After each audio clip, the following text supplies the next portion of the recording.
प्रेक्षकांनो, प्रतिशोध या मालिकेचा 29 जूनचा रिव्ह्यू तुम्ही ऐकत आहात। तुम्हाला आषाढी एकादशीच्या खूप खूप शुभेच्छा।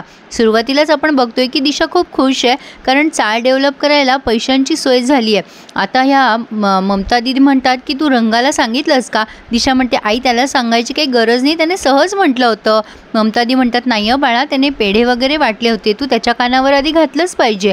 दिशा म्हणते बरं आई, पण मी खूप खुश आहे। आणि ती ममता दींकडनं आशीर्वाद घेते आणि आता सगळ्या चाळीत जाऊन सांगते की तुम्ही मंगेश मामाच्या घराजवळ या, मला काहीतरी बोलायचं आहे। इकडे अविनाशने एक सापळा रचलाय। मला अविनाशचा प्लॅन काही कळला नाही। अविनाशचं असं म्हणणं आहे की तो शर्मिष्ठा वर्देकडे जाणार आणि मीराने सत्यजितकडे जायचं आणि एकाच वेळेला हे दोघंही त्यांना प्रश्न विचारणार आणि जे प्रश्न हे विचारणार त्यांची उत्तरं त्या दोघांची कॉमन आली पाहिजे। आता मीरा म्हणते सर मी काय प्रश्न विचारणार तिथे जाऊन?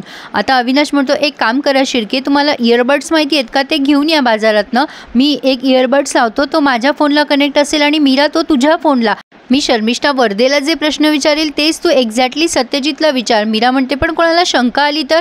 अविनाश म्हणतो गुड क्वेश्चन। काय आहे ना, ती खूप हुशार आहे शर्मिष्ठा वर्दे, ती वकील आहे आणि ती प्रश्नाला प्रतिप्रश्न नक्कीच करणार, तेव्हा गडबड होऊ शकते। मीरा म्हणते सर फिंगरप्रिंट्स कसे घेणार आपण? अविनाश म्हणतो हो तुझं म्हणणं बरोबर आहे, या तिघांचे फिंगरप्रिंट्स नाही मिळालेले आहेत आणि विश्वजितचे फिंगरप्रिंट्स त्या गनवर आहेत की नाही हेही माहीत नाही आहे, कारण ते त्याचे नसताना सुद्धा त्याचेच आहेत असं कदाचित दाखवलं गेलं आहे असं मला वाटतं। पण ते फिंगरप्रिंट्स कसे घ्यायचे याचा विचार मी केला नाही आहे मीरा, त्याआधी ना मी एक काम करून येतो, मला कोणाला तरी भेटायचं आहे। आता हा प्लॅन मला तर काही कळला नाही प्रेक्षकांनो, तुम्हाला कळाला असेल तर प्लीज कमेंटमध्ये नक्की कळवा। आता अविनाश गेला आहे विश्वजितकडे आणि मीरा म्हणते मला जरा टेन्शनच आलं आहे। शिर्केला कोणाचा तरी फोन येतो आणि तो आता सांगतो मॅडम काल सरांवर हल्ला झाला होता। हे ऐकून मात्र मीराला खूपच त्रास होतोय।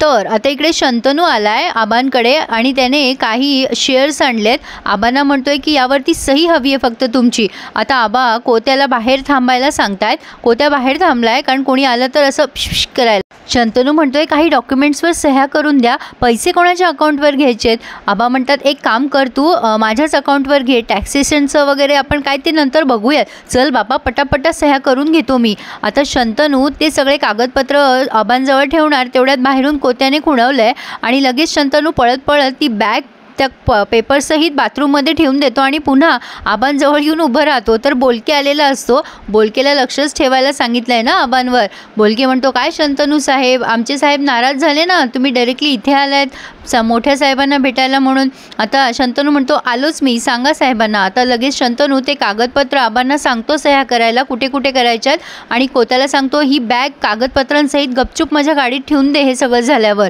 आता आबा पटापटा सह्या करतायत आणि पोत्या पुन्हा बाहेर थांबलाय लक्ष ठेवायला। बाप रे किती ती घाई, काय करणार सत्यजित सारखा पोरगा असल्यावर, मजबुरी आहे बिचाऱ्यांची।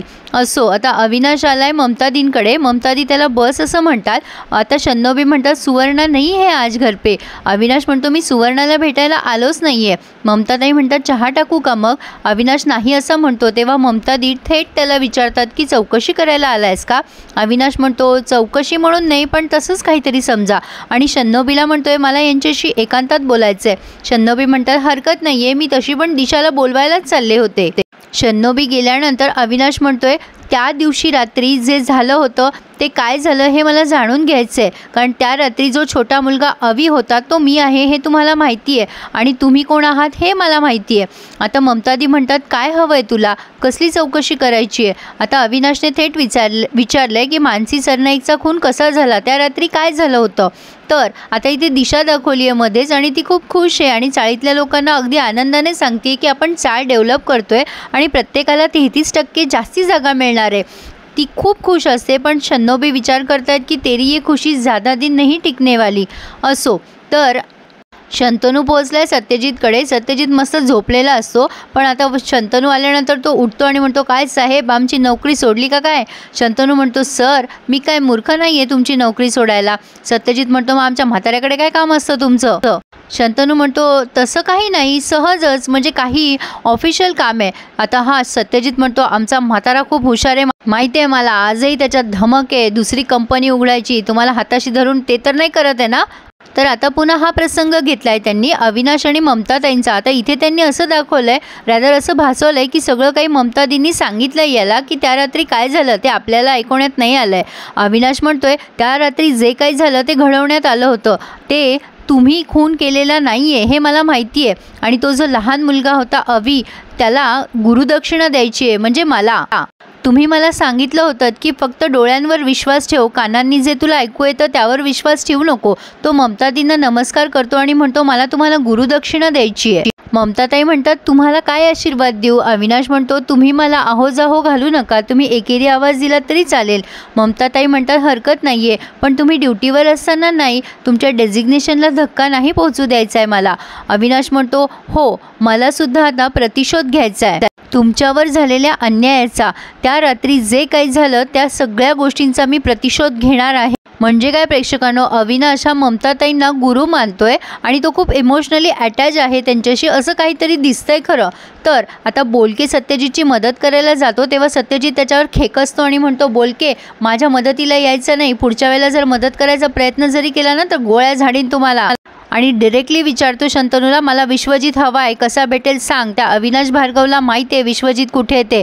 शंतनू म्हणतो मग तुम्ही ढगात नाही पोहोचवला त्याला? आता हा म्हणतो हे बघ मला तुझी गरज लागणार आहे, मी रेणू अब्देचं कांड केलं माहिती आहे तुला, अविनाशला तर मी ढगात पोहोचवेनच, पण मला आधी सांग त्याला कसं अडकवता येईल। आता शंतनू डायरेक्टली सांगतो की मीरा ही तुम्हाला खूप मदत करेल, तिला ॲब्यूज केलं आहे अविनाशने असं तुम्ही नक्कीच भासवू शकता।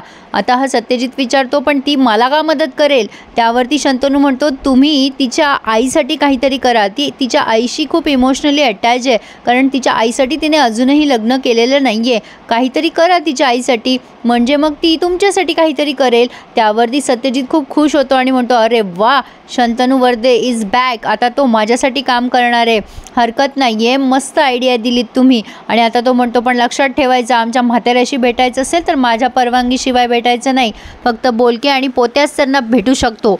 त्यावर शंतनू म्हणतो हरकत नाही आहे, पुढच्या वेळेला जेव्हा काही काम असेल तर तुमची परवानगी घेईल, असं म्हणून शंतनू निघून गेलाय।